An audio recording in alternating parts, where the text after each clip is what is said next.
Baik, jadi di sini selamat sore, salam sejahtera bagi kita semuanya.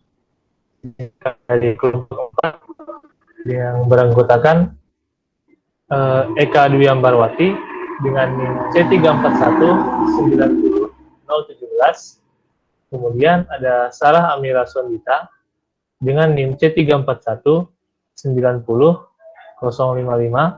Dan ada saya sendiri, John Marulia Mandamanik, dengan NIM C341-90081.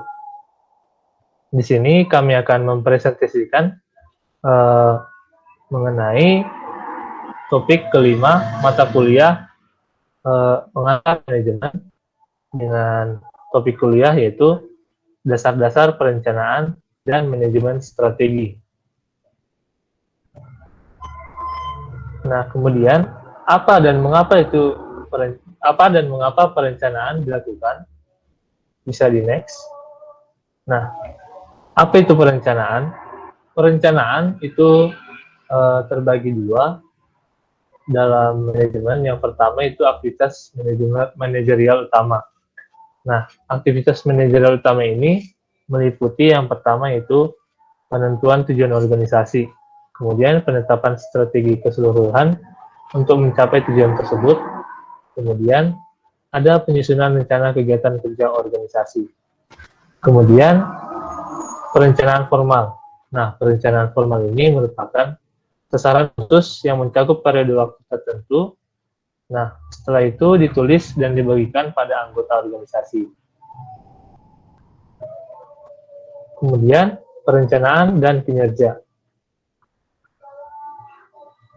Nah, tujuan dari perencanaan itu yang pertama memberikan arah, kemudian mengurangi ketidakpastian, ketiga ada mencegah pemborosan serta redundansi, dan keempat ada menetapkan standar untuk pengendalian. Nah, perencanaan dan kinerja.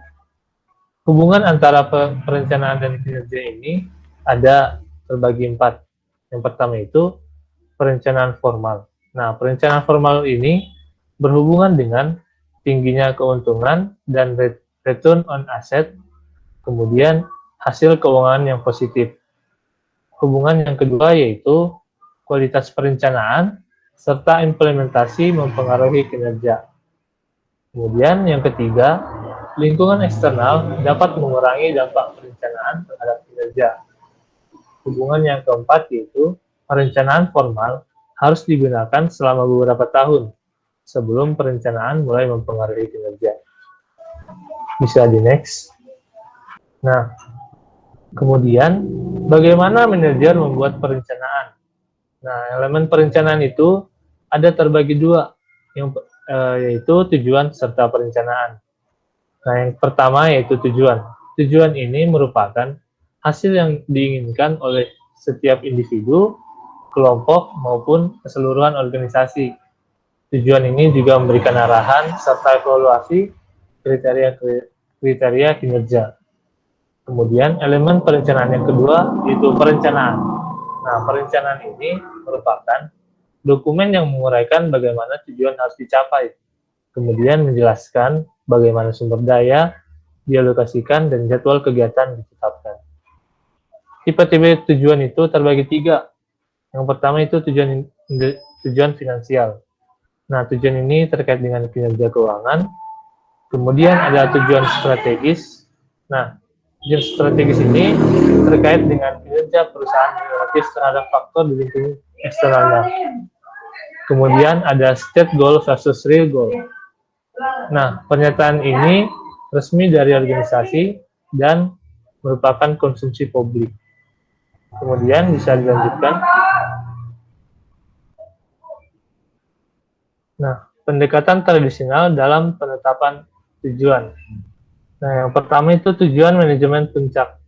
Tujuan dari manajemen puncak ini yakni melibatkan atau bisa dikatakan kita memerlukan peningkatan dari kinerja perusahaan. Kemudian dari tujuan manajemen divisi itu kami ingin melihat peningkatan dari signifikan pada keuntungan dalam divisi kami. Nah, kemudian ada perbedaan tujuan dari tujuan manajemen per departemen. Nah, tujuan dari manajemen departemen ini yaitu tingkatan keuntungan bagaimanapun caranya. Nah, berbeda dengan tujuan dari titik yang 3 di atas. Tujuan dari pekerja itu secara individu. Mereka itu hanya bekerja dengan cepat tanpa mengkhawatirkan kualitas. Selanjutnya akan dijelaskan oleh saudari Sarah Hamira. Saya serahkan. Terima kasih. Selanjutnya saya akan menjelaskan tentang manajemen by objektif. Nah, MBU itu adalah metode penilaian kinerja yang berorientasi pada pencapaian target kerja. Jadi maksudnya itu tiap individu diberi target kerja yang ditentukan manajer dan karyawan. Kemudian terdapat penilaian kerja di akhir yang mengacu pada realisasi target. Ada juga penghargaan atas dasar kemajuan mencapai tujuan. Untuk tahapan MBO sendiri terdiri dari perumusan strategi dan keseluruhan objektif, alokasi objektif pada unit-unit divisi, penentuan objektif yang lebih spesifik antara manajer divisi dan anggota divisi, dan bila ada, kolaborasikan objektif tertentu kepada semua anggota divisi. Lalu rencanakan pelaksanaan, implementasikan pelaksanaan, lakukan peninjauan rutin terhadap kemajuan objektif yang dilakukan, dan adakan penghargaan yang bertumpu pada pencapaian yang terjadi. Nah, bagaimana MBO yang efektif itu? Nah, MBO yang efektif itu bakal terjadi jika ada kesepakatan, lalu ada komitmen, dan ada keterlibatan manajer puncak dalam MBO dalam organisasi tersebut. Nah, bagaimana MBO yang tidak efektif? MBO itu dapat bersifat tidak efektif apabila diterapkan pada lingkungan yang dinamis. Maksudnya itu adalah lingkungan yang terus membutuhkan perubahan. Lalu tidak adanya keseriusan dalam menerapkan MBO itu jelas sekali, dan juga penetapan tujuan yang tidak jelas dan juga tidak tepat. Nah, bagaimana cara menetapkan tujuan? Jadi, penetapan tujuan itu perlu adanya evaluasi kembali antara hubungan dan misi tujuan organisasinya, kemudian harus ada tinjauan kecukupan sumber daya yang dibutuhkan, ada pertimbangan tujuan secara individu dan juga secara bersama. Lalu pastikan semua anggota memahami tujuan dan evaluasi kembali bila perlu diadakan perubahan tujuan kembali ataupun tidak usah. Nah, lanjut ke pendekatan perencanaan. Pertama, untuk pendekatan perencanaan ini perlu adanya pengadaan divisi perencanaan secara formal.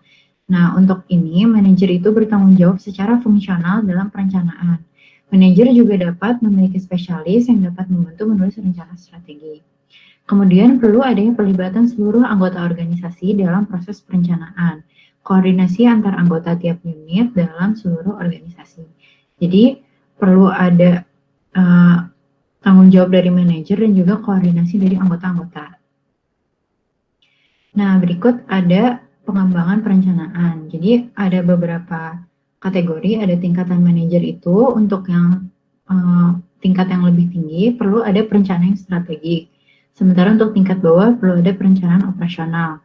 Sedangkan untuk derajat ketidakpastian lingkungannya, untuk lingkungan yang stabil harus ada perencanaan yang spesifik.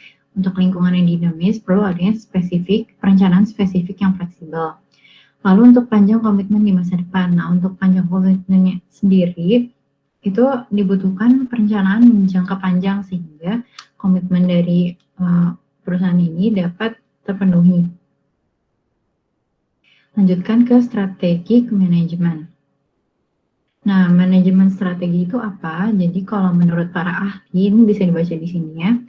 Kalau menurut Lawrence dan William, itu adalah sejumlah keputusan tindakan yang mengarah pada penyusunan suatu strategi atau sejumlah strategi yang efektif untuk membantu mencapai sasaran usaha. Sedangkan menurut David, ilmu mengenai perumusan, pelaksanaan, dan evaluasi keputusan-keputusan lintas fungsi yang memungkinkan organisasi mencapai tujuannya. Jadi pada intinya, manajemen strategi itu hal yang dilakukan oleh manajer untuk mengembangkan strategi organisasinya. Nah, bagaimana prosesnya? Ada dengan pemilihan lingkungan, perumusan strategi, dan juga penerapan strategi, lalu ada pengevaluasian strategi. Nah, manfaat manajemen strategi itu dia dapat meningkatkan kinerja organisasi secara finansial maupun non-finansial. Kalau finansial itu bisa dengan meningkatkan profit, misalnya kalau untuk non-finansialnya bisa dengan meningkatkan kedisiplinan. Nah, jenis-jenis sendiri ada korporat, kompetitif, dan juga fungsional. Selanjutnya akan dijelaskan oleh Eka Dwi. Selanjutnya adalah strategi korporat. Jenis strategi organisasi. Yang pertama adalah strategi korporat. Strategi korporat maksudnya di sini adalah rencana keseluruhan manajemen puncak untuk seluruh organisasi dan unit bisnis strategisnya. Tipe strategi korporat dibagi menjadi 3, yaitu strategi pertumbuhan atau growth, yaitu mengatur bagaimana menggerakkan orang ke depan, dan yang kedua strategi stabilitas atau stability, yang mengatur bagaimana menjaga agar orang stabil. Dan yang ketiga adalah strategi pembaruan atau renewal, yang mengatur bagaimana membalik kinerja orang yang cenderung menurun. Next.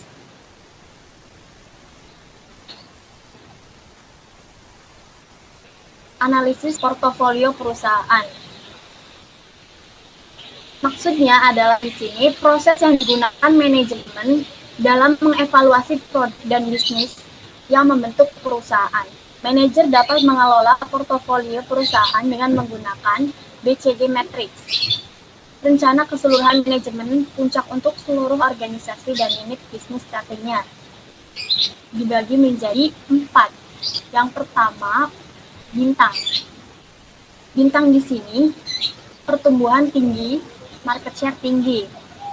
Maksudnya, bisnis atau produk ini sering memerlukan investasi besar untuk mendanai pertumbuhannya yang cepat. Dan yang kedua, tanda tanya. Yang kedua, tanda tanya, pertumbuhan tinggi, market share rendah. Unit bisnis dengan pangsa rendah dan pasar yang pertumbuhan tinggi memerlukan uang untuk mempertahankan pangsanya, apalagi meningkatkannya. Yang ketiga, sapi kas, pertumbuhan rendah, market share tinggi. Dan yang keempat, anjing, pertumbuhan rendah, market share rendah. Dalam bisnis ini bisa menghasilkan uang yang cukup untuk mempertahankan dirinya sendiri, tetapi tidak menjanjikan sumber uang yang besar. Lalu strategi bersaing. Strategi bersaing dibagi menjadi 3, yaitu strategi biaya rendah, yang maksudnya adalah berusaha mencapai total biaya keseluruhan terendah relatif terhadap pesaing industri lainnya. Dan yang kedua, strategi pembedahan produk, yaitu mencoba menciptakan produk atau layanan yang unik dan khas di mana pelanggan akan membayar mahal. Dan yang ketiga adalah strategi fokus, menggunakan biaya atau keunggulan diferensiasi untuk mengeksploitasi segmen pasar tertentu.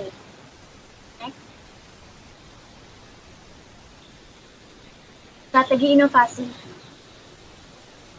Dalam strategi inovasi, banyak cara yang digunakan, yaitu terobosan radikal dalam produk, penerapan teknologi yang ada untuk penggunaan baru. Dan selanjutnya, keputusan strategi tentang inovasi. Bisa dilakukan dengan penelitian dasar, pengembangan produk, proses inovasi. Lalu bisa menjadi penggerak pertama, sebuah organisasi yang membawa inovasi produk ke pasar atau menggunakan proses baru inovasi. 8 keuntungan dan kerugian sebagai penggerak utama. Keuntungan yang pertama yaitu reputasi untuk menjadi inovatif dan bisa belajar menjadi yang pertama juga. Dan yang ketiga, kontrol atas sumber daya yang langka dan menjauhkan dari pesaing. Yang keempat, kesempatan untuk mulai membangun hubungan dengan pelanggan. Dan untuk kerugiannya, yaitu ketidakpastian atas tepatnya teknologi arah dan pasar akan pergi. Resiko pesaing meniru inovasi. Lalu, resiko keuangan dan strategis. Dan yang terakhir, biaya pengembangan yang tinggi. Baik, jadi sekian hasil dari presentasi kami. Jika ada kekurangan, kami mohon maaf. Terima kasih. Selamat sore.